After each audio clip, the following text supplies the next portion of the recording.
ബ്രൂട്ടോസ് എത്ര പേര് പ്രേമിച്ചിട്ടുണ്ട്? ഒരുപാട് പ്രേമിയെ വന്നിട്ടില്ലേ? ഒരുപാട് പേര്. ചതിച്ചിട്ടുണ്ടോ? ഇല്ല. കല്യാണം കഴിച്ച പെണ്ണ് ഇപ്പോൾ ഭാര്യ പ്രേമിച്ച പെണ്ണ് തന്നെയാണോ? എൻ്റെ ശീലമുള്ള കാര്യം ഞാൻ പറയട്ടെ, ഇത് വിശ്വസിക്കണേ. ആ, സത്യമേ പറയാവോ? സത്യമേ പെണ്ണ് തന്നാൽ ഞാനിങ്ങനെ ആക്കാം.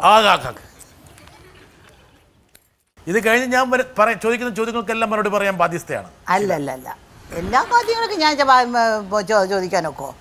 ഞാൻ ചോദിച്ച ക്വസ്റ്റ്യൻ പറഞ്ഞു. എൻ്റെ വിവാഹം, എൻ്റെ ഭാര്യ എന്തായാലും ഉണ്ടല്ലോ, പരിപൂർണമായ അറേഞ്ച്ഡ് മാരേജാണ്. എൻ്റെ സുഹൃത്തുക്കൾ പലരും പറഞ്ഞു, ഇവൻ ഇത്ര മൊരടനായിപ്പോയല്ലോ, ഒരു പെൺകുട്ടിയെ പ്രണയിച്ച് കഴിച്ചുകൂടായിരുന്നോ?